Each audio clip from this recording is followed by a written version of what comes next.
ഇന്ത്യയിൽ തികച്ചും സൗജന്യമായി മുഴുവൻ യാത്രക്കാർക്കും 3 നേരം ചൂടോടെ സ്വാദിഷ്ടമായ ഭക്ഷണം വിളമ്പുന്ന ഒരു ട്രെയിനുണ്ട്. ഈ ട്രെയിനിൽ യാത്ര ചെയ്യുന്ന എല്ലാ മനുഷ്യർക്കും ഗുരുദ്വാരകളും സന്നദ്ധ സംഘങ്ങളുമാണ് എല്ലാ ദിവസവും ഫ്രീ ആയി ഭക്ഷണം ഒരുക്കുന്നത്.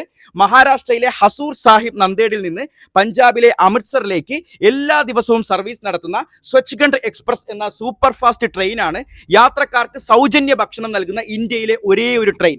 2000 കിലോമീറ്ററിലധികം ദൂരവും 39 സ്റ്റോപ്പുകളുമുള്ള 33 മണിക്കൂർ നീണ്ടു നിൽക്കുന്ന ഈ ട്രെയിനിലെ യാത്രയിൽ ബ്രേക്ക്ഫാസ്റ്റും ലഞ്ചും ഡിന്നറും എല്ലാം ഫ്രീ ആണ്. വെജിറ്റേറിയൻ ഫുഡാണ്.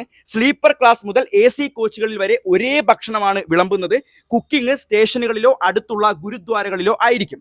ട്രെയിൻ നിർത്തുമ്പോൾ നിങ്ങളുടെ ബർത്തിൽ ഭക്ഷണം എത്തിച്ചു തരും. ഓരോ ദിവസവും ഭക്ഷണത്തിന്റെ മെനു മാറിക്കൊണ്ടിരിക്കും. 1990 തുടങ്ങിയതാണ് ഈ ഒരു ഭക്ഷണ വിതരണം. ഒരു ദിവസം ഏകദേശം 2000 പേർക്ക് വരെ ഭക്ഷണം നൽകുന്നുണ്ട്. നിങ്ങൾ പുതിയ യാത്രാനുഭവങ്ങൾ എക്സ്പീരിയൻസ് ചെയ്യാൻ ഇഷ്ടപ്പെടുന്ന ഒരാളാണെങ്കിൽ സ്വച്ഛ്ഖണ്ഡ് എക്സ്പ്രസിൽ ഒരു യാത്ര പ്ലാൻ ചെയ്യുകയും ഈ അടിപൊളി ഫുഡ് ഉറപ്പായി ആസ്വദിക്കുകയും വേണം.